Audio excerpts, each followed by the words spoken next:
അവർ തന്നെ പറഞ്ഞൊരു കഥയുണ്ട്. സലിൽ ചൗധരി ഉണ്ടല്ലോ, വലിയ മ്യൂസീഷ്യൻ. സലിൽ ചൗധരിയുടെ ഒരു പ്രത്യേകത വൈദ്യത്തിനറിയാമോ? മലയാളത്തിന് വേണ്ടി ഒരു സംഗീതവും ചെയ്യാത്ത മനുഷ്യനാണ് സലിൽ ചൗധരി. വലിയ സെലിബ്രിറ്റിയാണ്. ബട്ട് മലയാളികൾക്ക് വേണ്ടി ഒരു പാട്ടും അദ്ദേഹം ഉണ്ടാക്കിയിട്ടില്ല. അദ്ദേഹത്തിൻ്റെ എല്ലാ പാട്ടുകളും അദ്ദേഹത്തിൻ്റെ തന്നെ പാട്ടുകളുടെ കോപ്പിയാണ്. ബംഗാളി, ഹിന്ദി, അതിൽ അദ്ദേഹം സംഗീതം ചെയ്തു. മലയാളികൾ ചോദിച്ചു കഴിയുമ്പോൾ ഉണ്ടല്ലോ എന്ന് പറഞ്ഞിട്ട് ആ സംഗീതത്തിന് ഒപ്പിച്ച് ഇവിടെ വരികൾ എഴുതിയിട്ട് ഇവിടെ പാട്ടാകും. ഒടുവിൽ ഞാൻ വിചാരിച്ചു മാനസമൈനെ എന്നുള്ള ചെമ്മീനിലെ പാട്ടുണ്ടല്ലോ, അതെങ്കിലും മലയാളിക്ക് വേണ്ടി ചെയ്തത്. അതുമല്ല, അതും ഒരു ബംഗാളി പാട്ടിൻ്റെയാണ്. But he was a great singer. മലയാളത്തിൽ ഈ പാട്ടിൽ ധാരാളിത്തമൊക്കെ കൊണ്ടുവന്നത് സലിൽ ചൗധരിയാണ്. 70 വയലിൻ, 35 തബല, ഇതൊക്കെ ഇരുത്തിയിട്ടാണ് പുള്ളി പാട്ട് റെക്കോർഡ് ചെയ്യുന്നത്. അസാമാന്യമായ മനുഷ്യൻ. അപ്പോൾ ഈ മാതളപ്പൂ പോലൊരു മാനസം ഞാനിന്നു കണ്ടു, അങ്ങനെ ഒരു പാട്ടില്ലേ, ശാരികേ എന്ന് പറഞ്ഞ് തുടങ്ങുന്ന പാട്ട്. ശാരികേ അത് പാട്ട് പറഞ്ഞു കൊടുത്തു ജാനകിയമ്മയ്ക്ക്. അതിനിടയ്ക്ക് ചെറിയൊരു സംഗതി ജാനകിയമ്മ തന്നെ പറഞ്ഞതാണ്.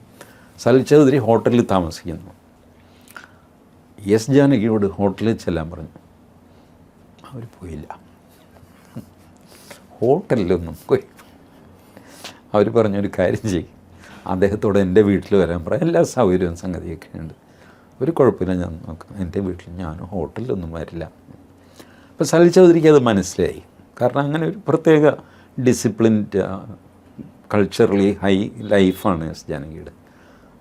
ഹോട്ടലിലേക്ക് പോകുക എന്ന് പറഞ്ഞാൽ ഒരു മോശമാണെന്ന് വിചാരിക്കുന്ന ഒരു ജനറേഷൻ ഉണ്ടല്ലോ. ഇപ്പോൾ അതൊന്നുമില്ല, പക്ഷെ അന്ന് അങ്ങനെ. സലിൽ ചൗധരി വീട്ടിൽ വന്നു, പാട്ടും പറഞ്ഞു കൊടുത്തു.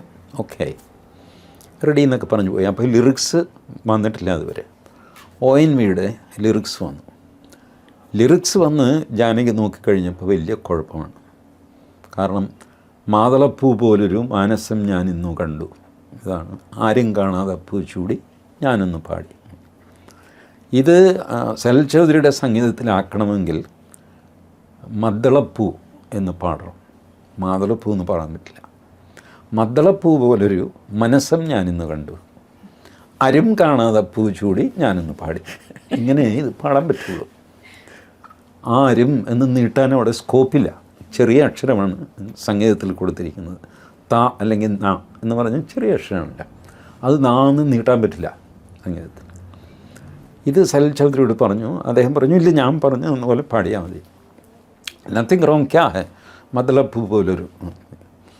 അപ്പോൾ ജാനകിക്ക് മനസ്സിലാകുന്നുണ്ട് ഈ മദ്ദളപ്പൂ എന്ന് പറഞ്ഞു കഴിഞ്ഞാൽ ഇവിടെ ആൾക്കാർ കൂവും, പാട്ട് വലിയ കുഴപ്പമാണ്. പക്ഷേ ഇതെങ്ങനെ പറയും? സലിൽ ചൗധരി ആണെങ്കിൽ വലിയൊരു മനുഷ്യൻ. ONV സ്ഥലത്തില്ല. ONV ഉണ്ടെങ്കിൽ ONV ഇത് പറഞ്ഞു കൊടുത്ത് ശരിയാക്കും. സീനിയോറിറ്റി വെച്ചിട്ട് ONVയെ അംഗീകരിക്കും സലിൽ ചൗധരി. ജാനകിയെ പുള്ളി അപ്പോഴും കുട്ടിപ്പാട്ടുകാർ ഞാൻ പറഞ്ഞ പോലെ പാടിയാൽ മതി, ഈ ടൈപ്പിലാണ് സലിൽ ചൗധരി നിൽക്കുന്നത്. ജാനകി രണ്ടും കൽപ്പിച്ച് പറഞ്ഞു, സാർ ഇത് ശരിയാവില്ല സാർ, ഞാൻ വേറൊരു രീതിയിൽ പാടട്ടെ. വേണ്ട, വേറെ രീതി വേണ്ട, ഞാൻ ഈണം ഇട്ടത് ഞാനല്ലേ, അങ്ങനെ പാടിയാൽ മതി. സാർ ഞാൻ പറയുന്നു ഒന്നൊക്കെ, ഞാൻ സാറിൻ്റെ ഈണമൊന്നും മാറ്റിയിട്ടില്ല, ഞാൻ ചെറിയ ചില വ്യത്യാസങ്ങൾ, അല്ലെങ്കിൽ അത് മലയാളത്തിൽ ശരിയാകുന്നത് മനസ്സോടെ ഇദ്ദേഹം കേട്ടു. അപ്പോൾ ജാനകി അത് തിരുത്തി പാടി. അങ്ങനെയാണ് മാതളപ്പൂ പോലൊരു മനസ്സും ഞാനിന്ന് കണ്ടു. എന്നിട്ട് തന്നെ ആരും കാണാതെ, അവിടെ ജാനകിക്ക് ചെറിയൊരു പ്രയാസം വരുന്നുണ്ട്. അരും എന്ന വാക്ക് ആരും എന്നാക്കണമില്ല.